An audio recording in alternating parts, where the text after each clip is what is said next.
My name is Angelina, and at 33 years old, I was standing in the living room of the house I'd helped save 3 times. Once when my dad had back surgery and couldn't work for months. Once during CO when both my parents lost half their retirement in the market. And once last spring when the furnace went out just before a cold snap, and I wired the contractor the full cost before they even called to ask. That day I wasn't there to fix anything, just helping Dad scan some paperwork for their health insurance. It was something I did often. My dad, Gerald, never quite figured out the printer-scanner combo, even after 10 years. He always said I was good with tech, though I've worked in project management, not IT, for over a decade. He'd left a stack of documents on the dining table. I moved through them quickly. Medical records, some Medicare forms, a utility bill or two. Then I saw it, a cream-colored folder, thick, neatly labeled in my mom's handwriting. Estate plan, final copy. I shouldn't have opened it, I know that, but I had just paid their property tax bill the week before, $2,178.41, and I was planning to swing by the pharmacy after this and pick up their blood pressure refills, like I always did. So yes, I opened it. Inside their will, notarized 2 months ago, their house, fully paid off, their remaining retirement accounts, a life insurance policy. All of it to my brother, Mason Rivers, 29, no job, still living at home. He'd dropped out of college twice, spent a few years working on music, which mostly meant jamming in the garage and posting clips that never broke 200 views. My parents always said he just hadn't found his path yet. We love both of our children equally and trust them to care for one another. That was it. No mention of the taxes I'd paid. No line about the savings I'd transferred without being asked. Not even a thank you. Just a polite way of saying, you don't need anything, and we don't owe you anything. I didn't say anything at first, just stood there staring at the paper while the scanner hummed in the background. My hands were steady, my breath wasn't. If you have ever felt betrayed by the people who should have been your biggest supporters, let me know where you are watching from. My dad came back in with his coffee and said, "You getting through that stack, Danny?" I held the folder up. "Is this how it is, Dad?" I asked quietly. "Everything to Mason." He froze, coffee halfway to his lips. Then he sighed one of those long, exhausted sighs. That meant he already knew what I found. "It's not what you think." I didn't answer because it was exactly what I thought. I didn't press him. Not right away. Dad just stood there holding his coffee like it might explain something. Then he mumbled, "We figured you'd understand. You're doing well, Angelina. You've always done well." That's what they always said when they didn't want to explain. You've always done well. Translation: you don't get to want more. I left the folder on the table and stepped outside to breathe. The porch swing creaked a little when I sat down. I had replaced that swing myself 2 summers ago. Same week, the deck railing gave out, and I paid a contractor to fix it because Mason said he was between paychecks again. Back then, I didn't mind. I was raised to take care of things, to step up. I grew up in the same house, shared a room with Mason until I was 13, when Dad finally finished the basement. I still remember the day we painted the walls blue together, Dad, Mason, and I. Mom brought us lemonade and said, "Look at our little team." Some team. I stayed in Nashville after college because Mom said she couldn't sleep when I was too far away. I turned down a job in Boston, even after they offered me more money and a faster track to leadership. I told myself family mattered more. They never asked me to sacrifice. They just never told me it wasn't required. There were the little things. Paying for their car insurance when they were short, buying them groceries when the SNAP renewal got delayed, calling the credit card company when the late fees hit. And the big things, wiring $11,000 from my savings to catch them up on the mortgage 4 years ago. I did it without question. I just wanted them to feel safe, secure, not worried. And now, after all of that, I was a footnote. I sat on that porch swing staring at the old oak tree across the yard. Mason carved his initials into it once, MR plus HH, for some girl from his second high school. I wonder if he ever helped pay for that tree to be trimmed. I wonder if he even knew it cost $800 last year after a storm nearly split it down the middle. Did they ever think about what I gave up? Not just the money, but the ease, the peace, the life I could have built somewhere else. Or did they just see me as the one who didn't need asking because I always showed up first? I didn't go back inside. The porch swing creaked once beneath me. then settled. I could still hear the hum of the scanner through the screen door. A few minutes later, Mom stepped out. She wore the same pale blue cardigan she always wore when she needed to say something heavy, the one from the Christmas I gave her a gift card and Mason gave her a burned CD. She said she loved both. She didn't sit at first, just stood there twisting the hem of her sleeve. "Angelina," she said, not too soft, not too sharp. I didn't look up. She sat beside me anyway. "We didn't mean for you to find out like that." I nodded once. I wasn't going to fill in the silence for her. She let out a breath, not quite a sigh, just a release. "It's not that we don't love you." Still, I said nothing. Because what do you call love that forgets your name when it's inconvenient? She reached over, resting her hand on mine. Her skin was warm, trembling slightly. "Mason's had a rougher time.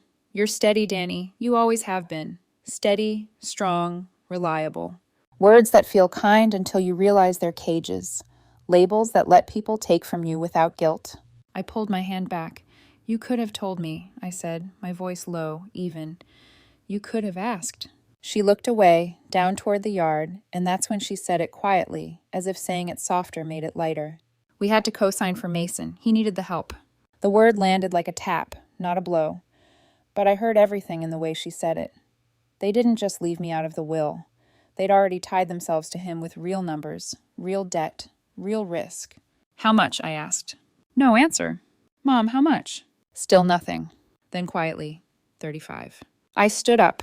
The wind had picked up. The old wind chime over the porch clinked once, then fell still. I looked at her, not angry, just tired. "You didn't choose him because he needed it. You chose him because you already owed it to him." Her eyes widened, but I wasn't looking for a response.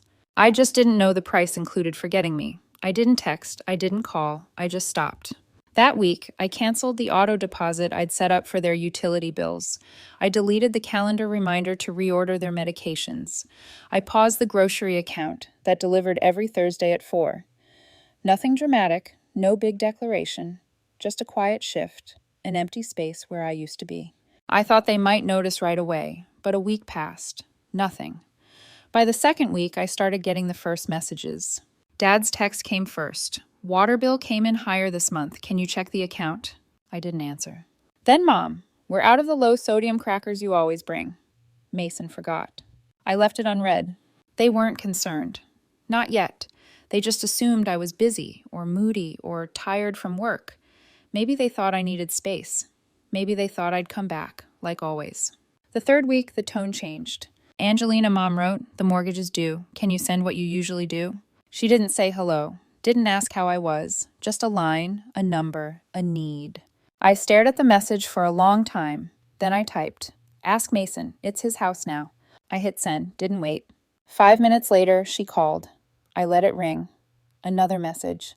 "Please don't be like this. We need to talk." But there was nothing left to talk about. They'd made their decision. I was just finally living like it mattered. That evening, Mason chimed in. "Danny, don't make this a big deal. Just help them like always." Like always. Like routine. Like reflex. Like I was never more than a reliable background noise. I wrote back, "You're the one they chose, Mason, so be the choice." He didn't reply. The next morning, I woke up to a transfer request from Mom, $3,200, exact amount of the overdue mortgage and penalties. No message, no note, just the number. I declined it. A minute later, the phone rang again, then this. "We could lose the house if you don't help us." And finally from Dad, "You'd let your parents go homeless?" I almost laughed. They weren't homeless. They were just uncomfortable. For the first time, they were learning what I'd carried quietly without asking. I turned off my phone. They didn't lose me when they wrote me out of the will. They lost me when they assumed I'd keep giving. After that, a week of silence passed after I declined the transfer request. No calls, no texts. It was the quietest I'd known them to be in years. And somehow that felt louder than the begging. I started sleeping better, waking without checking my phone, cooking for myself and no one else. But silence never lasts in my family, not when there's blame to pass. The first sign was a voicemail from Aunt Lori. She rarely called me, always said she didn't want to get in the middle of family things. But that morning, her message said, "I'm not taking sides, honey, but your mom's worried sick. Maybe just talk to them." That's when I knew they'd started talking to other people. I checked Facebook. It didn't take long to find it. A photo of the front porch, a caption that read, "We gave everything to our children, but sometimes giving isn't enough." Dozens of likes, a few concerned comments, one from Mason. Some people think family is about money. They forget it's about showing up. I closed the app, not angry, just hollow. They weren't just disappointed, they were rewriting the story, turning me from caretaker into villain because I'd stopped showing up to be used. The next afternoon, an envelope showed up at my apartment. Plain, no return address. Inside, a foreclosure notice, copy only. Not addressed to me, but I knew the house number. I sat with it for a moment, stared at the paper, then flipped it over and wrote on the back, "Maybe you should have left it to someone who could manage it." I didn't send it. Instead, I checked the county site. Their property was officially listed as at risk. Behind on payments, no buffer left. They'd burned through the savings, probably trying to keep up appearances, maybe hoping I'd cave before things got real. Mason had spent it all the money they left to him for security, for stability, for his future, gone. There was a time I would have stepped in, called the bank, negotiated a grace period, moved funds around. But now I poured myself a glass of water, sat at the kitchen table, and let the house fall without me. Sometimes you don't need to set the fire. You just have to stop carrying the water. It started small. A vague post from Mom with a sunflower emoji. A photo of her and Dad smiling on the porch. We raised them with love. We did our best, but sometimes love isn't enough. No names, no direct accusations, but I knew what it was. So did anyone who knew us. Aunt Trish commented, "You two are such amazing parents. You deserve better." Dad followed a day later. A longer post, less subtle. "We gave everything to our children. Time, money, love. We thought we raised them right, but in the end, you can't control who turns their back on you." He tagged me. No call, no message, just a post for everyone to see. I didn't respond. I watched it grow. Dozens of likes. Family, friends chiming in. Some I hadn't seen since high school. One wrote, "This generation just doesn't understand sacrifice." And then there was Mason. Of course there was Mason. He shared Dad's post with a caption of his own. "Some people only care when they're getting something." I'd give anything to protect Mom and Dad. I guess not everyone sees family that way. I read it twice, then once more. The same man who hadn't paid rent in years, who drained every dollar they had left, who watched the house fall apart, was painting himself as the hero. The comments were worse. "You're such a good son. Your sister should be ashamed. They gave her everything. She just wanted more." They didn't know the truth, but they didn't want it either. They wanted a story, and my family gave them one. I might have still said nothing, let the storm pass. But then I saw her name, Kelly, my cousin, the one who once told me, "You're the glue in this family." She liked the post, left a heart emoji, no comment, just that. It hit harder than I expected. Maybe because I thought she knew better. Maybe because I thought she saw me. I closed my laptop, sat in the dark, and for the first time in weeks, I felt something break. Not loud, not messy, just a quiet final click. They weren't just rewriting the story. They were erasing me from it. They came on a Thursday. I should have expected it. The texts hadn't worked. The money requests had been ignored. The guilt had gone stale, so they showed up. The front desk called at 10:42 a.m. "Ms. Rivers, your parents are here, and a man who says he's your brother. They're asking to come up. Said it's urgent." I stood in the hallway outside my office, staring at the floor tiles while she kept talking. I took a slow breath. "Please tell them I'm not available and that they're not expected." A pause. "They said they'll wait." I nodded, though no one could see it. Then let them. 20 minutes later, my phone buzzed. A text from Mom. "We're downstairs. Open the door." Another. "We're not leaving until we talk to you." I didn't rush.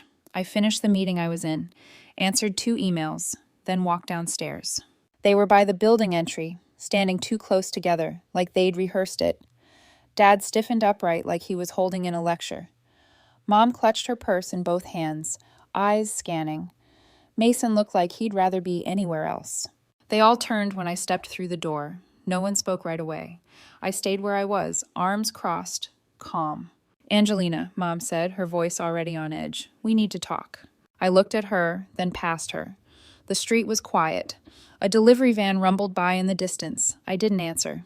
Dad cleared his throat. "You'd really let us lose the house over this?" I let the words sit. Then, "You really thought I wouldn't?" He opened his mouth, but I cut him off. "You left me out. You handed everything to Mason. Now you're here asking for the same support I gave for years, without question." No one responded. Mom stepped forward, voice softer now. We thought you'd understand. You've always been strong. I nodded. You used that as an excuse to forget me. Mason finally muttered something.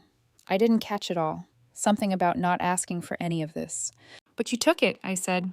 He looked away. Dad's hands were on his hips now, impatient. We fed you, raised you. You owe us something. I almost laughed. I paid that debt every month, every year, and you erased me anyway. Mom's lip trembled.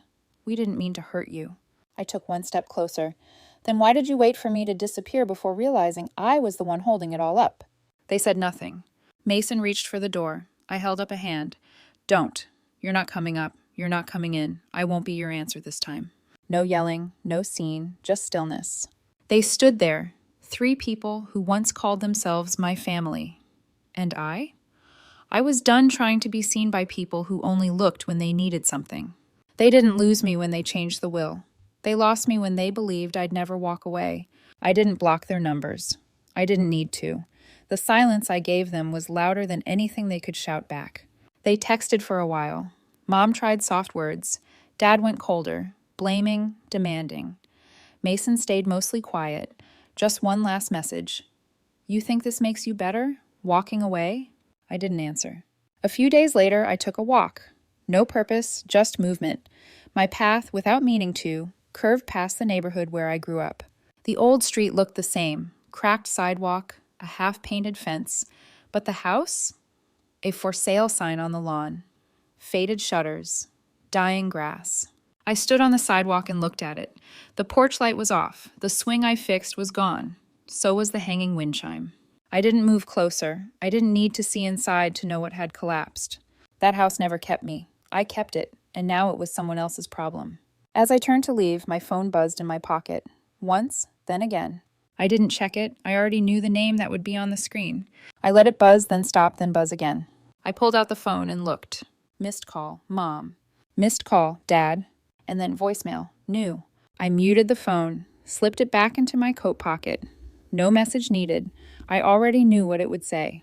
I walked home in the cold, slow air of a late autumn afternoon. Not angry, not vindicated, just free. I was never their backup plan. They just liked pretending I'd never leave. If they once counted on your silence but forgot your name, just leave a heart icon. Some of us never raised our voice, but we never disappeared.